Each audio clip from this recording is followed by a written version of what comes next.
Bueno, son las 10 de la mañana, 8 minutos. 10 8 minutos. A esta hora estamos iniciando esta sección de El Solidario Vive la Noticia con esta introducción que nos ha hecho Chalo Álvarez, muy interesante sobre lo que son los derechos humanos en nuestro país, de toda la situación que hoy desafortunadamente se vive en muchas regiones del país donde la violencia desafortunadamente aún persiste. Y bueno, para hablar de este tema en el marco de la política de la paz del presidente Gustavo Petro, pues tenemos una encuesta que la vamos a recordar. Paulita ya nos va a recordar esa encuesta, pero también nos va a presentar a los invitados del día de hoy. Adelante, Paulita. Bueno, nuestra encuesta ya se encuentra en nuestras redes sociales y es la siguiente. ¿Está usted de acuerdo con la política de paz total del presidente Gustavo Petro? ¿Sí o no? Entonces, ahí pueden seguir opinando porque esta pregunta ya la tenemos desde muy tempranito en nuestras redes sociales. Queremos también que nuestros seguidores participen, dejen sus opiniones aquí también para este diálogo y este análisis que vamos a hacer con nuestros dos invitados que ya los voy a presentar a continuación, pero sí una invitación muy especial para todos nuestros seguidores para que vayan dejando sus comentarios ahí en nuestro chat, en nuestras diferentes redes sociales, Facebook, Instagram y YouTube. Recuerden que estamos por estas tres redes sociales y ahí pueden participar. Bueno, nuestros dos invitados del día de hoy, yo le voy a dar la bienvenida a Omar Romero Díaz. ¿Quién es Omar Romero Díaz? Él es director del Departamento de Derechos Humanos de la CUT Nacional. Bueno, voy a presentar mi otro invitado y ya les doy la palabra para esta bienvenida y por supuesto también agradecerles que nos estén acompañando en este espacio de nuestros asociados, de nuestros maestros y de Colombia, porque bueno, claro que aquí nos están escuchando internacionalmente porque ya hay un saludo desde Nueva York, nos están sintonizando también. Quiero darle la bienvenida en este momento a Reinaldo Villalba Vargas. Él es vicepresidente del CAJAR, egresado de la Universidad Nacional de Colombia, actualmente vicepresidente de la Federación Internacional de Derechos Humanos, abogado también penalista y defensor de derechos humanos, integrante del CAJAR por 28 años. Así que a Omar, muchísimas gracias por aceptar esta invitación y bienvenido a su programa El Solidario, Omar Romero. Muy buenos días, de verdad agradecerles por la invitación, Paula, y desde luego dispuestos aquí a presentar la situación en materia de derechos humanos. Hoy que 10 de diciembre, año 2022, se conmemora un año más, o sea, 70 años de la Declaración de las Naciones Unidas en 1948 en materia de derechos humanos a nivel internacional, donde se pregona indudablemente el respeto por la vida y por los derechos transversales que existen en el mundo entero, las mejores condiciones de vida y de trabajo. Así es, Omar, usted lo ha hecho 70 años, pero yo también quiero darle la palabra en este momento para ese saludo a nuestro compañero también, Reinaldo Villalba. Muchísimas gracias por aceptar esta invitación y bienvenido a su programa El Solidario.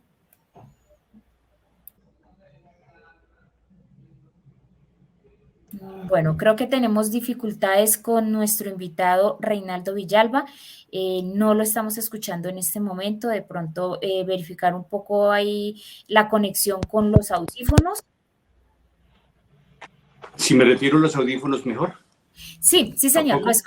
Lo escuchamos en los audífonos. Bueno, muchísimas gracias por la invitación a ustedes.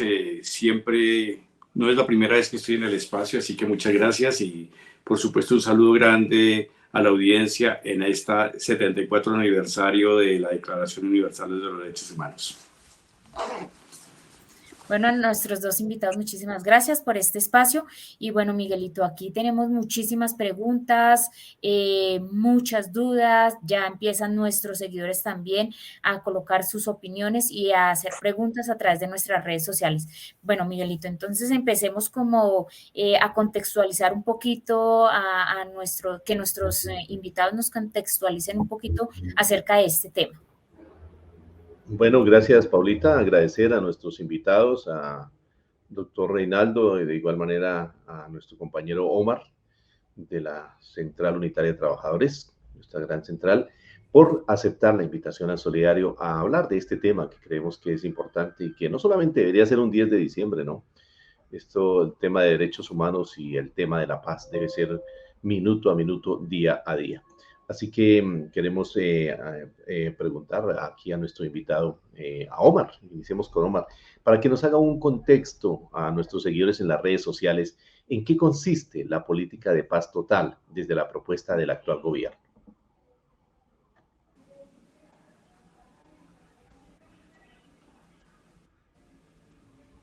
Bueno, le vamos a pedir el favor a nuestro compañero Omar para poderlo escuchar, habilitar el micrófono para que nuestros seguidores puedan escuchar esta contextualización. Gracias, Pablo. Gracias, Miguel. De verdad que hacer un contexto de la propuesta del gobierno que hoy se viene pregonando a nivel nacional, la paz total, pues indudablemente hay que hacer una serie de análisis muy profundos, porque está sesgado por muchos factores para conseguir la paz total. Es un propósito grande y una iniciativa de este gobierno de sembrar una semilla hacia futuro. Yo pienso de verdad, y de acuerdo al análisis que hemos venido haciendo, de que la paz total es muy complicado darla en 4 años. Es un proceso que tiene que ir a largo plazo, hay que construirse, porque hay muchas vertientes, como decía yo ahora, que hay que conjugarlas para mirar la situación. Mira que Indepaz, esta semana, en una entrevista que se hizo al director nacional, planteaba que había más de 500 grupos al margen de la ley. Entonces no es fácil. Y hay inclusive más de 3.000 sectores sectorizados, se puede decir así, de grupos que se dice que son contratistas de estos mismos grupos como tales. Entonces es muy complicado comenzar a hablar de paz total por un lado. En esa parte, porque pues tendría que ser someter a todos estos grupos al margen de la ley. Sí aplaudimos indudablemente la iniciativa del gobierno de llamar a los diálogos de paz, llamar a los diálogos con el ELN y los grupos alzados en armas y a las disidencias de la FARC, que es un paso muy grande, es un comienzo en que el ELN tiene sus años de alzados en armas y que de verdad pues se necesita para comenzar a trabajar en la paz total. Y desde luego que hay que mirar otros factores, es que este país quedó prácticamente en la ruina, en la miseria, y lograr o buscar la forma de subsanar todo eso en 4 años va a ser muy difícil. Un país que tiene un déficit impresionante fiscal de más de 87 billones de pesos. La corrupción, como uno de los primeros en el mundo en este caso, y desde luego una gran cantidad de dirigentes asesinados en nuestro país. Mira que nosotros acabamos de entregar el informe para la Comisión de la Verdad y para la Jurisdicción Especial para la Paz como Central Obreras. Y solamente en el movimiento sindical se han presentado más de 16.000 actos de violencia y más de 3.300 dirigentes sindicales asesinados en nuestro país. Eso se lo entregamos a la Comisión de la Verdad y entregamos inclusive a la Jurisdicción Especial para la Paz una doctrina muy explícita sobre la situación en materia de derechos humanos. Entonces no es fácil, hay una historia muy grande aquí en nuestro país de corrupción, de asesinatos, de persecución, de estigmatizaciones. Esto no se hace de la noche a la mañana. Nosotros aplaudimos inclusive las iniciativas en este momento del Congreso de la República, en el cual ha abierto más de 65 nodos de derechos humanos en todo el territorio, como buscar la alerta temprana para tratar de membrar lo que se suceda en los territorios como tal, y eso es un buen momento. Sabemos que ha mermado la situación de criminalidad en materia de derechos humanos aquí en Colombia, pero todavía se sigue dando, y hoy sentimos como algo trascendental en el sentido de mirar que se viene incrementando en unas regiones del país los asesinatos de muchos dirigentes sindicales y sociales en el país, y creemos, y más que todo contra líderes del partido de gobierno, del pacto histórico. Eso llama la atención, o sea, parece que fuera algo ya premeditado, algo ya estigmatizado o algo como acomodado cronológicamente a la situación para querer repetir la historia de lo que se presentó en el año 1984-86 está el 90 de la Unión Patriótica. O sea, eso es peligrosísimo en este momento. Sabemos que es un gobierno que tiene iniciativas, que viene mejorando las condiciones del pueblo colombiano, pero que de verdad hay unos oponentes que no quieren la paz total, sino que quieren la guerra. Y eso hace que se vuelva más peligrosa la situación en materia de derechos humanos, porque después acá las voces de los que siempre hemos venido protestando y solicitando la transversalidad de los derechos humanos, no solamente en la parte del respeto a la vida, sino que también hay que mirar la parte de la alimentación, la educación, la salud. Hoy, inclusive en la parte de la alimentación, podemos decir que estamos importando más de 14 millones de toneladas de alimentos. Hoy el gobierno tiene una política de reforma agraria integral propiciado indudablemente por los acuerdos de paz desde el año 2016, que no se cumplieron por los demás gobiernos, que hoy el gobierno quiere cumplirlo, y esto abre las puertas también a la recuperación del campo, que viene transversalizado con la parte de materia de derechos humanos. Entonces esto viene todo relacionado, y creemos pues que para poder conseguir la paz total, no se da ahorita de la noche a la mañana, se da de la noche a la mañana, se da a través de un proceso. Se están sembrando nuevamente las semillas para este proceso y desde luego que todos nos comprometemos, todos queremos la paz en Colombia, la paz total, que no haya más asesinatos, que no haya más desaparecidos, que no haya más desplazamientos, que se respete el derecho al trabajo, el derecho a la salud, el derecho a la educación, y indudablemente si logramos eso y logramos conciliar entre todos los colombianos este proceso, vamos a lograr la paz total. De modo que es un anhelo grande, nosotros lo compartimos desde nuestra Central Unitaria de Trabajadores CUT, decimos que hay que buscar la paz, que es un derecho fundamental establecido claramente en esta Constitución, y que desde luego pues tenemos que contribuir a este proceso, pero buscando. Nosotros sabemos que van a haber muchas diferencias y contradicciones, y sabemos del trabajo de la ultraderecha en esos procesos también, de este proceso de paz, pero que desde luego hay que buscar la forma y el camino que en medio de las diferencias y contradicciones podamos avanzar hacia lo que queremos de la paz total. Así es, compañero Omar. Bueno, a Reinaldo, el doctor Reinaldo, otro de nuestros invitados, yo quisiera preguntarle, porque casualmente hoy estamos conmemorando el Día Internacional de los Derechos Humanos. ¿Por qué es tan importante este día en medio pues, de la desigualdad global y hasta una guerra que tiene en vilo la paz del mundo, doctor Reinaldo?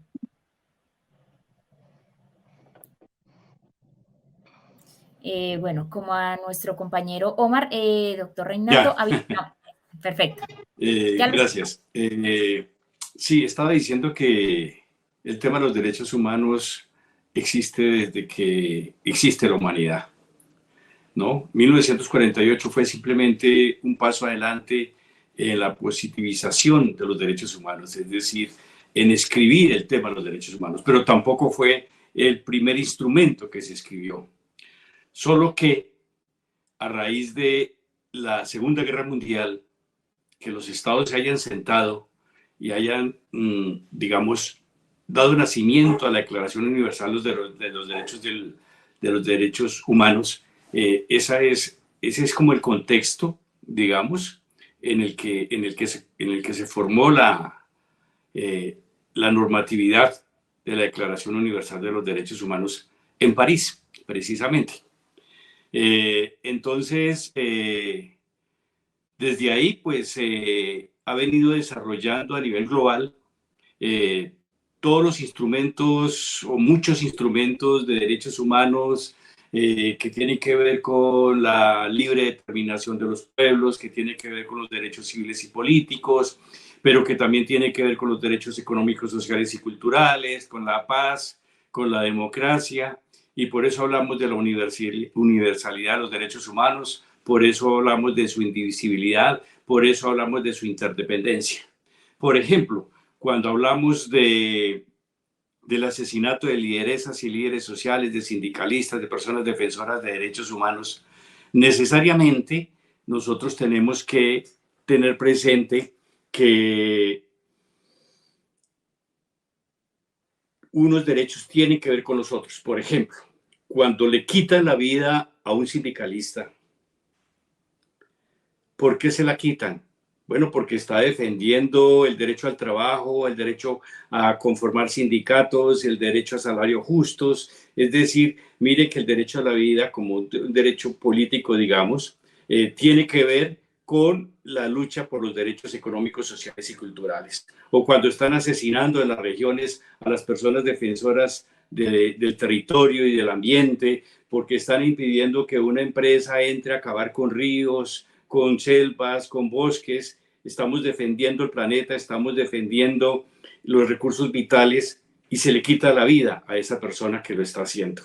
Entonces, digamos, como ejemplos de lo que es la interdependencia de los derechos humanos. Es toda la importancia que tiene, y más en el mundo convulsionado de hoy, donde se ha olvidado que existe un término que se llama soberanía, que la soberanía descansa en la voluntad de los pueblos, en la voluntad de los ciudadanos, pero que sin embargo la realidad del mundo de hoy es que la soberanía está en las grandes multinacionales, en las transnacionales, son las que determinan las políticas, interfieren en las políticas públicas. Yo creo que todo eso es lo que tenemos que volver a cambiar, digamos, echando al menos un paso para atrás, no porque hubiera sido atrás lo ideal, pero por lo menos entendiendo que el neoliberalismo jugó un papel absolutamente nefasto en materia de garantía y protección de los derechos humanos.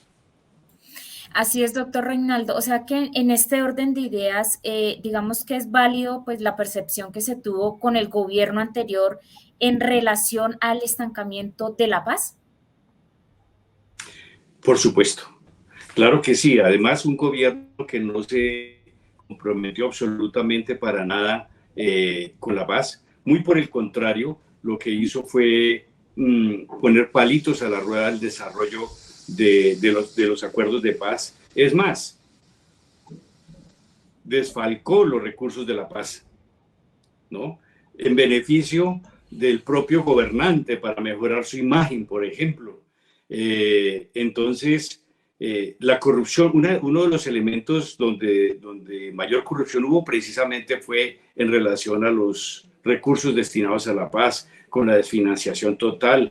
El incumplimiento de los acuerdos hizo que muchos excombatientes que estaban absolutamente comprometidos con la paz decidieron salirse del proceso y están hoy día engrosando nuevamente los grupos armados, bien de las guerrillas o incluso de paramilitares, y que por eso la necesidad de la paz total, de la que estaba hablando el compañero, la que ustedes comenzaron a preguntar, y que ha habido avances ya.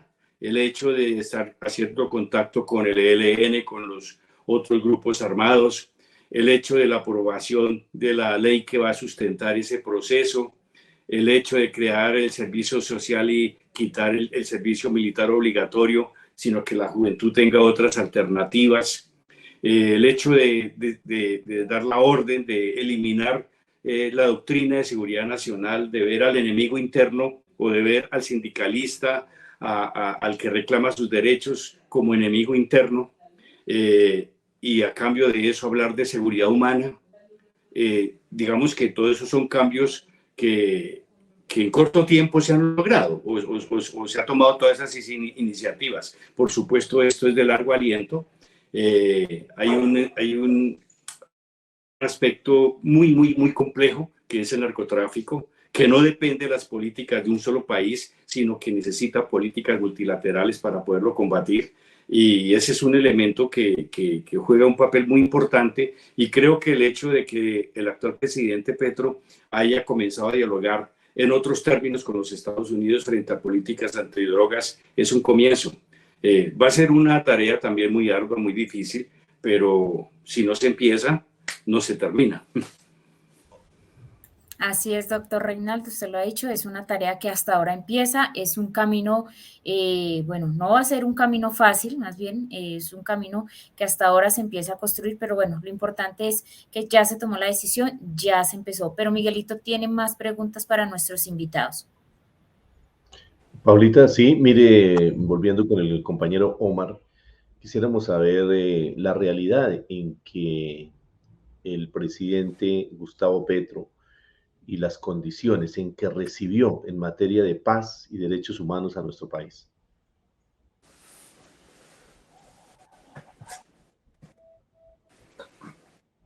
Omar, el micrófono. Bueno, Gracias, Miguel. Haciendo el análisis nosotros como Central Unitaria Tabasco, encontramos indudablemente que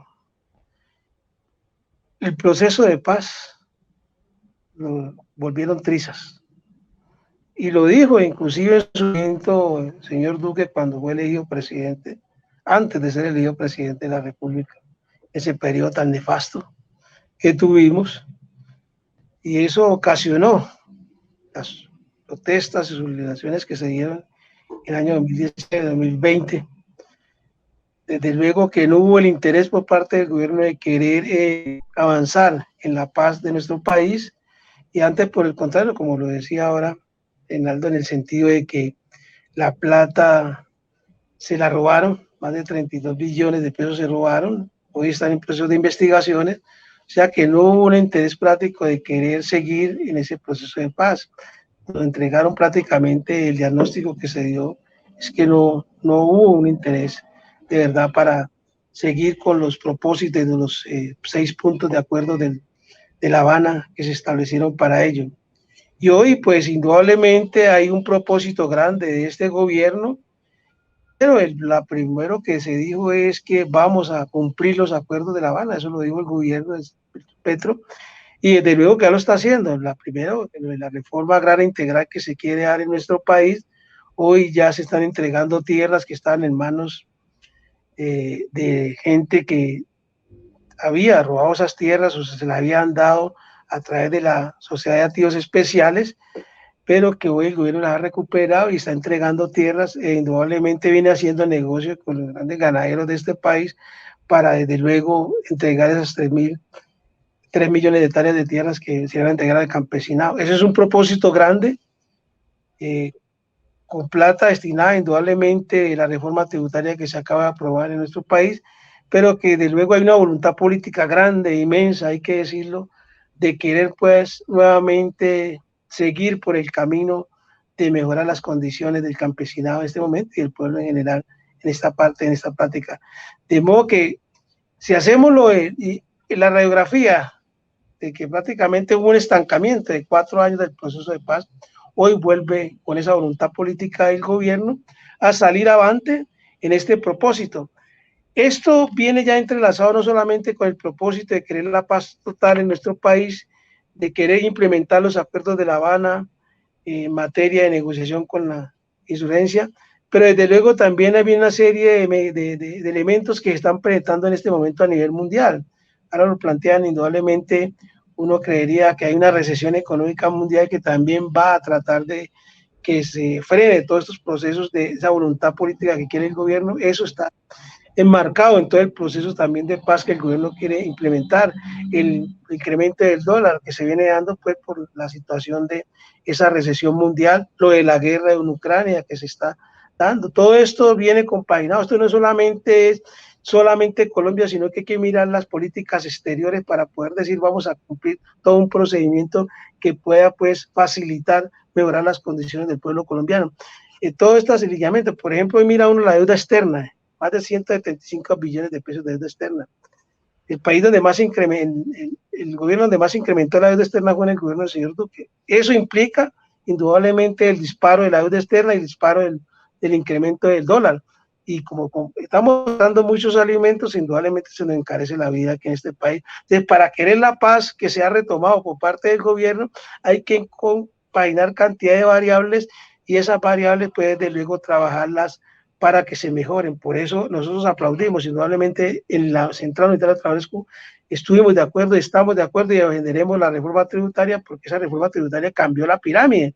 Anteriormente todo se le aplicaba al pueblo, hoy se volteó eso, hoy se le aplica a los grandes transnacionales, a los grandes capitales, a la burguesía de este país que tienen que pagar más y hoy los que estamos por abajo, como se invierte esa pirámide, pues al menos no vamos a pagar porque lo hizo el gobierno y va a haber mayores condiciones. Se busca prácticamente la pared de la igualdad en este proceso. Y desde luego que el proceso de paz que se retoma por parte del gobierno va a beneficiar a todos los colombianos con todo lo que se pretende hacer y con todas las medidas que viene haciendo el gobierno de Gustavo Petro. Es un gobierno popular, un gobierno que lo ayudamos a construir nosotros, porque la CUT participó en todos estos procesos, participó en la construcción del pacto histórico, participó en la construcción de las marchas que se dieron en nuestro país como elementos esenciales para querer pues tratar de que no se nos siga después de más de 200 años dándonos garrote y quitándonos derechos como tales. Este es un logro grande que tenemos que defenderlo entre todo el pueblo colombiano, entre todos los que creemos en esto tal, en los que creemos en que este país tiene muchos recursos naturales que hay que defenderlos, que hay que respetarlos, que indudablemente que hay que repartirlos, porque es que somos el segundo país en desigualdad en el mundo entero después de Haití. Entonces, todo eso hace que efectivamente haya unas naciones que conlleven hacia futuro a que podamos vivir en paz con justicia social. Interesante este diálogo que tenemos en el día de hoy con nuestros invitados, compañero Omar y el doctor Reinaldo, frente al tema que en el día de hoy el Solidario ha traído para ustedes. El Solidario Vive la Noticia, que tiene que ver con los derechos humanos y con todo este proceso de paz de nuestro país y todas las situaciones que conllevan. Hoy Omar pues, nos hace una importante reflexión de no es fácil, hay buena voluntad, bastante voluntad por parte del gobierno, pero también encuentra un país en una situación bien complicada. Omar, quisiéramos preguntarle frente a todo lo que usted ha dicho aquí también, desde la Central Unitaria de Trabajadores, desde la CUT, ¿cómo ven la situación que hoy percibe el pueblo colombiano en cuanto al aumento de bandas criminales, de clanes, de insurgencia? ¿Qué es lo que está pasando? Sí, así, Miguel. Es que uno mira la situación social, política y económica de nuestro país, encuentra que la creación de bandas, en los anteriores gobiernos los jóvenes nunca tuvieron oportunidades para estudiar o para trabajar. No hubieron las condiciones necesarias para ello. Entonces, mucha gente, eso creció en nuestro país, el incremento de las bandas en nuestro país, la necesidad misma de ese modelo de semilla de narcotráfico que tenemos sembrado desde mucho tiempo atrás, sigue pregonándose en nuestro país, y con otros carteles internacionales que han venido acá a nuestro país, ha ayudado a que indudablemente ese deterioro social que se dio y que se reflejó indudablemente en la marcha del 2021, 28 de abril, que se reflejó en esa situación misma, con las condiciones donde los jóvenes inclusive manifestaban. Es que si nos han quitado todo, ya no tenemos nada que perder, entonces pues al menos perdamos la vida por esta lucha de un cambio social en nuestro país. Nosotros escuchábamos, inclusive cuando estuvimos en el paro del 2021 que estuvimos metidos, nosotros como centrales obreras, trabajando en la parte de materia de derechos humanos en todo el territorio nacional, encontramos manifestaciones de los jóvenes que nos decían, ¿no? Es que aquí nosotros no tenemos que perder porque ya perdimos todo lo que teníamos, hasta el miedo lo perdimos.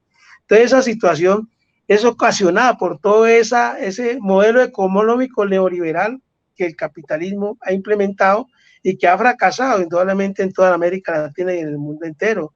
Por eso esos cambios a nivel latinoamericano que se han dado en este momento, en Chile, en Bolivia, Nicaragua, Perú, pues hoy tiene unas condiciones muy nefastas por el golpe de Estado que le han dado en este momento, pero que de verdad nosotros tenemos que cuidar este proceso, porque hay, para poder combatir todo este flagelo del incremento de las bandas, de todo esto, hay que darle oportunidades. ¿Y cómo se logra la oportunidad? Pues invirtiendo.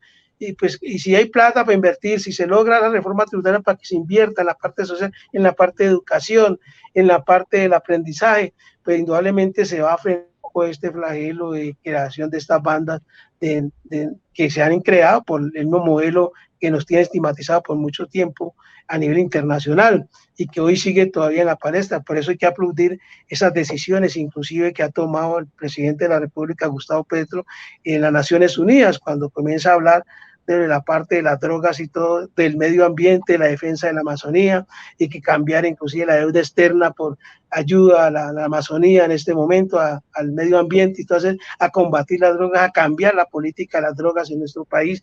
Pues eso hace que haya una nueva imagen en este momento y que se busque indudablemente hacerle el quite, o sea, cortar esa relación que se tiene de mucho a tiempo atrás con el narcotráfico que siempre ha prevalecido. Ustedes sabemos que aquí hay muchos, inclusive políticos, que han sido condenados por corrupción, no solamente por corrupción, sino por narcotráfico, y que están plasmados en una serie de investigaciones que apenas vienen a salir a la luz pública con este gobierno, y que van a salir muchas cosas más para que el pueblo y el mundo entero se entere, porque todo lo tenían escondido. Hoy necesitamos hacer unos cambios estructurales, inclusive de fondo, a nivel del mismo gobierno, porque hay que decirlo abiertamente, y yo personalmente lo digo como Departamento de Derechos Humanos de la CUDI, director de que, por ejemplo, aquí los cambios con la Fiscalía, que eso de verdad no hacen el trabajo que deben hacer, porque no se investiga como deben las cosas, tapan todas las cosas.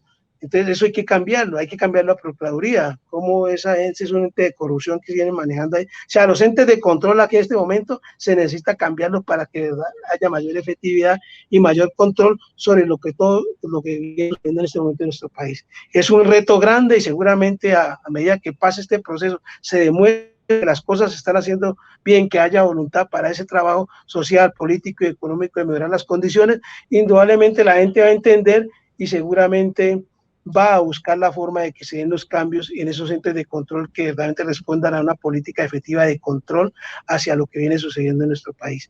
Eso es grande, y desde luego pues que ahí tenemos un problema bien complicado también, que hay que decirlo como Central de Bolívar, es que yo saludo este espacio y le agradezco a ustedes de verdad, porque es que los medios de comunicación tradicionales no están diciendo absolutamente nada de lo que viene haciendo el gobierno y lo que viene manifestando en materia del gobierno de Gustavo Petro. Y para ello tenemos que entrelazar entre todas las medios de comunicación de estas redes sociales y todos los elementos que hayan a la mano, para que podamos difundir en verdad en materia de lo que viene sucediendo en materia de derechos humanos, en materia económica, en materia social, en materia de educación, en materia laboral, porque aquí hay una cosa muy importante para todos los colombianos, que hay que decirlo, es que primer vez en la historia que un gobierno, porque yo tuve la oportunidad de participar en los diálogos regionales sobre la situación del Plan Nacional de Desarrollo, y siempre le llegaban y le imponían las cosas acá no, acá se está construyendo el Plan Nacional de Desarrollo sobre las regiones, sobre las bases, sobre las necesidades, y eso es importantísimo, y lo más importante que van a hacer diálogos regionales vinculantes, que van que el gobierno a través de su política de reformas sociales pues va a implementarlas, y ha hecho prioridades importantísimas. O sea, aquí hay un elemento muy importante que también hay que resaltarlo a nivel nacional, y desde luego pues aprovecharlo para que la gente en los diálogos, ya se han hecho más de 40 y pico diálogos regionales, son 50 más o menos, y de uno que para el próximo año con el Plan Nacional de Desarrollo se va a ver mayores situaciones de inversión social, va a haber mayores oportunidades para poder combatir todo este flagelo en lo que tiene que ver con todos estos grupos armados al margen de la ley.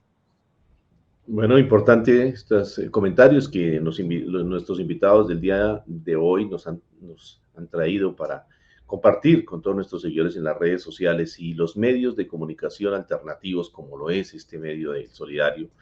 Pues estamos precisamente para difundirlo, que los grandes medios de comunicación esconden, lógico, por conveniencia. Mire esta frase que es importante, nos deja Kofi Annan, dice: los derechos humanos son sus derechos, tómenlos, defiéndanlos, promuévanlos, entiendan que las instancias son de ellos, nútranlos y enriquezcanlos, son lo mejor de nosotros, denles vida. Una frase muy importante de Kofi Annan que traemos en el día de hoy a propósito de hoy, 10 de diciembre, Día Internacional de los Derechos Humanos. Bueno, pero Paulita también tiene más preguntas aquí para nuestro invitado, el doctor Reinaldo. Adelante, Paulita. Bueno, Miguelito, antes de ir con más preguntas, aquí nuestros seguidores también opinan. Henry Manrique dice: el gobierno negocia con el ELN, pero hay muchos grupos y mucha fragmentación. Es difícil abarcar a todos. Entonces, invitando también a nuestros seguidores que dejen sus opiniones, así como nuestro compañero Henry Manrique. Bueno, doctor Reinaldo, ya hemos hablado un poquito de las bandas criminales, de los clanes, de las insurgencias. Yo quisiera que tocáramos un poquito a fondo y como en más contexto, ¿qué está pasando en este momento con las disidencias de la FARC y cuál es esa proyección en su actuar en este actual gobierno? Bueno, antes de entrar a dar respuesta a su pregunta, me gustaría añadir mucho algo en relación al tema de lo que denominamos en general bandas criminales. Y es lo siguiente, yo creo que no debemos olvidar que el paramilitarismo está vigente y que es bueno identificarlo como tal y que no nos quede difuminado en el concepto de bandas criminales. Que el paramilitarismo son bandas criminales, por supuesto que sí, pero tienen unas características especiales que si lo queremos combatir y explicar en buena medida la violencia que ha azotado al país durante todas estas décadas, pues debemos recordar que el paramilitarismo ha sido una estrategia de Estado, históricamente hablando, y que el paramilitarismo lo explican quienes lo defienden o muchos académicos como una reacción a las fuerzas guerrilleras y sus actos de guerra, pero que en realidad el paramilitarismo históricamente lo que ha hecho es atacar a la población civil y a sus organizaciones políticas, sociales, sindicales, a periodistas independientes, a personas defensoras de derechos humanos, al sindicalismo. Es decir, que ha sido una estrategia que ha utilizado el Estado para imponer modelos económicos, para concentrar la riqueza, especialmente de lo que ha sido el despojo de tierras, y que ese paramilitarismo sigue vigente, que es un narcoparamilitarismo que sigue estando en contra de las máximas y mejores aspiraciones de bienestar de la sociedad colombiana.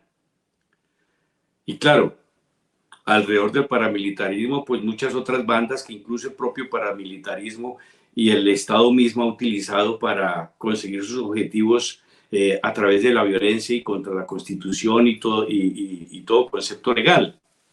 Y precisamente, pues uno de los propósitos de este gobierno es la paz total y significa el desmonte de ese paramilitarismo.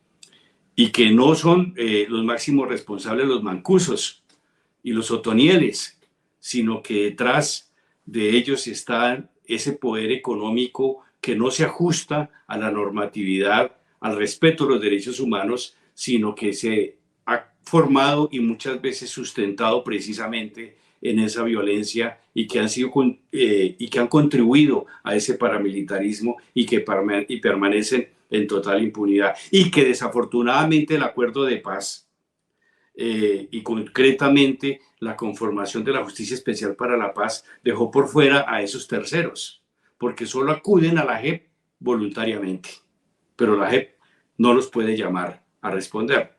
En principio, el acuerdo no estaba de esa manera, pero el tránsito por el Congreso limitó muchas situaciones importantes de alcance de la justicia transicional que tiene este país. Eso era como lo que yo quería agregar. Y en relación a las disidencias, pues yo no tengo la menor duda de que con las disidencias pues hay que dialogar y hay que buscar también esa paz total. Y lo digo porque en su momento y todavía se discute mucho si quienes inicialmente como integrantes de las FARC se comprometieron en el proceso y luego salieron del mismo, si ya habían perdido toda posibilidad de ser partícipes de procesos de paz. Claro, quienes más se lo preguntaban son precisamente aquellos sectores que no quieren el proceso de paz y que se han enriquecido con la violencia y que les conviene mantener la violencia porque la guerra también es un negocio.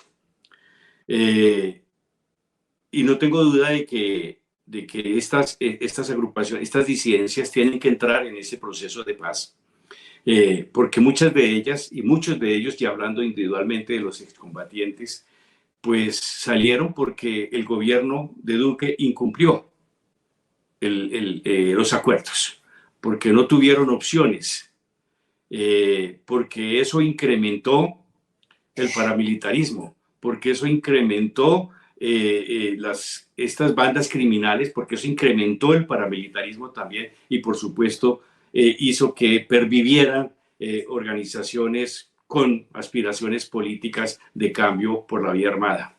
Entonces no tengo la menor duda de que deben hacer parte como lo están haciendo, en realidad, parte de todo este proceso y proyecto y objetivo de paz total.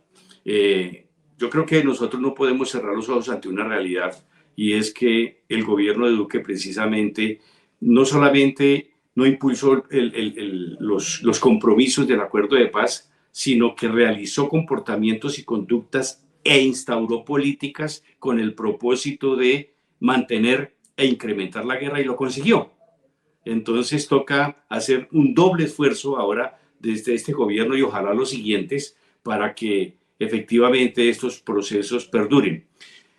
El hecho de que el gobierno de Petro se comprometa con el cumplimiento del acuerdo de paz es un avance muy importante, y ya hay hechos concretos, ¿no? Por ejemplo, el aumento al sistema de justicia transicional para que cumpla con sus objetivos. Por ejemplo, el propósito de cumplir con las recomendaciones de la Comisión de Esclarecimiento y Verdad, que tiene que ver con todas estas temáticas también. Entonces, ya nos queda creo, apoyar todas las políticas que conlleven a un bienestar de esta sociedad, a combatir la pobreza, la inequidad, a garantizar y proteger los derechos humanos. Y como organización de derechos humanos, yo hago parte del colectivo de abogadas y abogados Salvedad Restrepo, pero también soy vicepresidente de la Federación Internacional de Derechos Humanos. Y como organizaciones de derechos humanos, pues también estamos prestos a dar nuestras propuestas, a debatirlas, a discutirlas, a contribuir en esa transformación que necesitamos en esta sociedad, pero también estamos prestos a la crítica constructiva, a decir lo que no nos gusta, lo que nos parece que no está haciéndose bien, y, digamos, conservando la independencia como organización de derechos humanos. Eso también lo debe tener clara la opinión pública. Así es, doctor Reinaldo. Bueno, dentro de estos hechos concretos que ya se están llevando a cabo, doctor Reinaldo, ¿será que dentro de esto también se fortalecerá la JEP en este gobierno de Petro? Yo no tengo la menor duda. En primer lugar, porque la JEP fue desfinanciada en gran medida. Es decir, no se le garantizaron los recursos para su debido funcionamiento. Y ya en el gobierno de Petro se han prometido 2 billones de pesos más. Y el tema económico, pues, es crucial para que un tribunal funcione, para que las víctimas se puedan desplazar, para que las víctimas tengan acceso a esa justicia. Ya de cómo funciona la JEP, yo creo que un trabajo nuestro, y especialmente como organizaciones de derechos humanos y especialmente quienes trabajamos apoderando víctimas, es también ampliar aún más la participación de las víctimas dentro de ese Tribunal de Justicia Transicional. Pero eso ya no es asunto más del gobierno, sino es asunto de la propia JEP, y asunto de las víctimas, y asunto de quienes estamos acompañando a las víctimas para esa apertura, porque se han dado situaciones donde se ha pretendido limitar la participación de las víctimas en la JEP, cuando se supone que allí la centralidad descansa en las víctimas. Pero en general, recordemos que el punto 5 tiene que ver con la JEP, pero también tiene que ver con la unidad de búsqueda de personas desaparecidas, y también tiene que ver con la Comisión de la Verdad y Garantías de No Repetición. Y creo que en todos esos 5 elementos el gobierno ya ha hecho avances. En la JEP, pues está dando los recursos que se requieren. En la Comisión de la Verdad ha dicho: voy a cumplir con las recomendaciones de la comisión. En la búsqueda de personas desaparecidas, pues también acaba de ratificar Colombia el Comité de Naciones Unidas contra la Desaparición Forzada, que no lo había hecho ningún otro gobierno. Entonces, las víctimas de desaparición forzada van a tener mayores posibilidades de acudir a la justicia internacional cuando se le niegue toda posibilidad de justicia a nivel interno. Eso no había ocurrido antes y estas son cosas que la gente normalmente no se está dando cuenta. Y en garantías de no repetición, pues uno de los primeros pasos que hizo fue desvincular a más de 50 oficiales del Ejército Nacional, que en todo caso tenían responsabilidad en lo que venían haciendo, bien por responsabilidad directa o bien por omisión, porque eran los comandantes máximos y mire lo que arrojaron durante la historia de este país, de los miles de muertos asesinados en estado de indefensión, no más para hablar con el tema de los mal llamados falsos positivos, por ejemplo. Entonces, el gobierno se ha comprometido en general con la implementación de los acuerdos de paz y hay que recordar que el presidente de la República hizo parte de una organización insurgente y él más que nadie desde su experiencia directa conoce la importancia de los procesos de paz, la importancia de darle garantías a quienes se desmovilizaron, la importancia de proteger la vida de quienes se comprometieron, los combatientes que se comprometieron con ese proceso de paz y la importancia de que las luchas se den por la vía legal y que no se tenga que acudir a la violencia. Entonces, en el presidente actual descansan todas las condiciones para que se comprometa, como al parecer y ya lo está haciendo, con la implementación del proceso de paz que tiene que ver directamente con la JEP también. Bueno, muchas gracias, compañero Reinaldo, por este análisis, pero bueno, antes de darle paso también a nuestro compañero Omar, nuestros seguidores también participan dentro de este análisis que se está haciendo. Yo quisiera preguntarle rápidamente al doctor Reinaldo, o no preguntarle yo, aquí es una pregunta que hace una de nuestras seguidoras de este programa y ella dice, bueno, Britner Peña Sopo dice, de igual forma, la cultura de paz debe entrar a las aulas y generar estos cambios generacionales. Pero ella pregunta, ¿cómo las comunidades educativas contribuyen a la construcción de la anhelada paz total, doctor Reinaldo? ¿Cómo esa parte educativa puede contribuir a que se logre la paz total? Importante pregunta de la compañera de la audiencia. La educación es fundamental en todos los aspectos. Y yo creo que lo que somos cada uno de nosotros, somos producto de una educación. Somos producto de maestros y maestras que nos marcaron desde la escuela, desde el colegio, desde la universidad. Y aquí la educación juega un papel primordial. La derecha en este país considera que si la educación muestra la verdad de lo que ha pasado en este país, muestra las causas estructurales de la violencia, es una educación manipulada. Manipulación es la que ha sufrido la educación durante todo este tiempo, donde se oculta la realidad y se le da explicaciones a esa realidad diferentes a lo que realmente ha acontecido, precisamente para mantener en la ignorancia al pueblo en general. Entonces, creo que las maestras y maestros del país a todo nivel, desde pequeñitos hasta las universidades, en todos los escenarios, tienen un papel fundamental en la construcción de paz y la consolidación de cualquier proceso de paz. Por eso me ha llamado poderosamente la atención el propósito de este gobierno de difundir y, por supuesto, en colegios y universidades, el tema de la paz, el tema de las conclusiones de la Comisión de la Verdad. Eso es absolutamente importante, porque, bueno, Bolívar decía, ¿no? Un pueblo ignorante es un instrumento ciego de su propia destrucción, y es absolutamente cierto. Entonces, la educación sí juega un papel absolutamente clave en la construcción de paz, en la construcción de una nueva sociedad, en conocer su historia, en comprometer a la gente en la transformación social. Yo tengo que rendirle honores y memoria a mis profesores, a mis profesoras de primaria, pero también algunos que me marcaron especialmente, Eduardo Mañaluna, Jaime Pardo Leal, y que me orientaron en la búsqueda de un mundo mejor a través de la defensa de los derechos humanos. El papel de la educación es absolutamente central. Doctor Reinaldo, muchísimas gracias por dar respuesta aquí a la pregunta de nuestros seguidores y por este análisis en cuanto a la educación y, como usted lo decía, fundamental para lograr y alcanzar la paz que requiere no solo este país, sino el mundo entero. Miguelito tiene más preguntas para nuestro compañero Omar. Miguelito. Sí, antes de avanzar con el compañero Omar, complementar que desde lo que estaba diciendo el compañero Reinaldo, desde FECODE también pues se ha estado en esa tarea de impulsar toda esta temática y hay una estrategia que es la escuela abraza la verdad.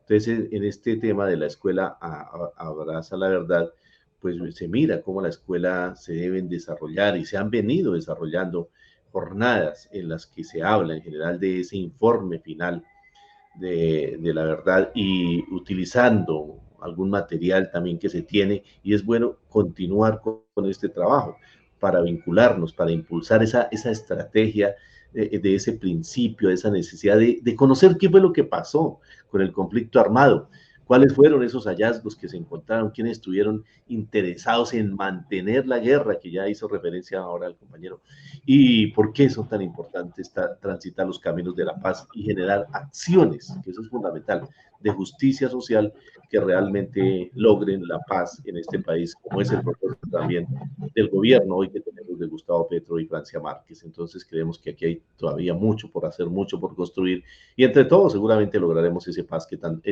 que tanto anhelamos en nuestro país. Pero bueno, ya volviendo con el compañero Omar, frente a esta situación que hoy estamos desarrollando en este importante punto y agradecer a quienes están interviniendo en las redes sociales, gracias porque eso es muy importante, pues también tenemos que decir frente a esta parte final de nuestro programa, ¿cuál es ese mensaje que usted le daría, profe Omar, a los maestros, a las maestras, frente a lo que hoy está sucediendo en materia de violación de derechos humanos, en los niños, los feminicidios, líderes sociales? ¿Qué mensaje dejamos ya finalmente, antes de finalizar nuestro programa, para todos nuestros seguidores de las redes sociales? Esta pregunta para Omar y pues también la dejamos para Reinaldo. Gracias. Yo diría, en la parte de un mensaje grande para el pueblo colombiano, es que no perdamos la esperanza de conseguir la paz total. Que trabajemos indudablemente por ese propósito, que busquemos los caminos de la igualdad, que dejemos las indiferencias a un lado, que busquemos trabajar conjuntamente en mejorar las condiciones de todo el pueblo colombiano.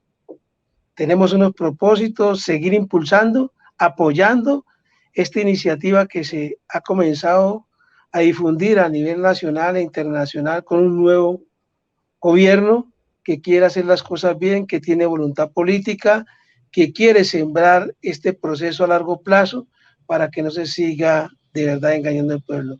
Porque aquí es inaudito uno ver en nuestro país cómo la cátedra de historia la quita en el gobierno del señor Uribe en el año 2002 y desde luego que hoy tiene que recuperarse y hoy desde luego hay que aplaudir las iniciativas de FECODE en el sentido de la escuela Territorio de Paz e igualmente la iniciativa de la Comisión de la Verdad de difundir a los niños en la Comisión de la Verdad todo el proceso de lo que sucedió en nuestro país desde el año 1954, que creemos que es de más atrás, pero que hay que difundirlo todo.